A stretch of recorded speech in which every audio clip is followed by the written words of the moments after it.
Hey, it's Mark Lanier with your video thought for today. So this week I'm finishing out Ann Parker's sign that she found that has day 4. In painful moments, trust God. Now I got to tell you something. I don't know if you've ever been on YouTube Shorts. If not, you may want to avoid them. They are like crack cocaine addictive. I mean, you start watching these shorts and they're just real short. I mean, they're like less than a minute. And one leads to another, leads to another, leads to another. And mercy, pretty soon, 6 years of your life have flown by and you haven't eaten or slept or gone to the bathroom. All you've done is watch shorts on YouTube. It's a rabbit hole you do not want to go down without great contemplation, fear, and truly setting an alarm. So anyway, I was watching those recently, and there were a number where some really powerful speakers were talking about the pain in life. And they were with tears expressing that life is a life of pain. Not just physical pain, which all of us experience at one time or another, but emotional, deep mental pain, stress that elevates beyond just the common everyday stresses of life. You lose someone dear to you to death. You experience great travail in relationships, or you go through divorce or a breakup. You have children that go somewhere where they shouldn't be in the sense of their life story.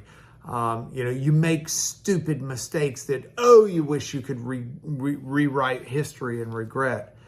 And into that painfulness of life, as I was watching these shorts, I was thinking, mercy, this guy needs to know about the Lord. Yes, there's pain in this life, and yes, it can drive some people to do some horrible and crazy things. But as the sign says, in painful moments, trust God. That's really, really good counsel, because God is someone who knows what it's like to walk through pain. You say, well, wait a minute, how can God know that? I mean, that's one of the huge points of Christianity, is God taking on human form to understand in true empathy what it's like to be human, what it's like to experience pain. I mean, the shortest verse in the Bible is the one that says Jesus wept. You think about Jesus actually crying. That is an experience of pain. Jesus experienced physical pain. Jesus experienced emotional pain. Go through the Old Testament, and God writes of weeping over Israel and its disobedience. The travesty of a torn relationship, where the prophet Hosea says that Israel has committed adultery against God in that marital relationship.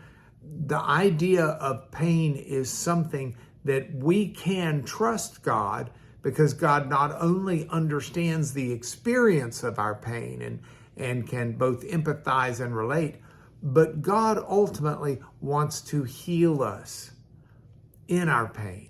He will take us from pain, create as much good as possible out of those painful circumstances, all while mending us.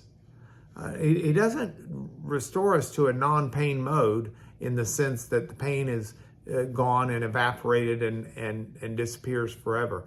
Now, there's a scar, a remnant there that will always likely be memorable if the pain was deep enough, but it's one that comes with an understanding of who God is. And how God loves and how God heals. And that's the best news that I could ever offer anyone, is that we have a healing God. So the Psalms say, I think it's Psalm 20, verse 7, that some trust in horses and some in chariots, but will trust in the name of the Lord our God. That's because, as Psalm 9:10 says, those who know God's name put their trust in him.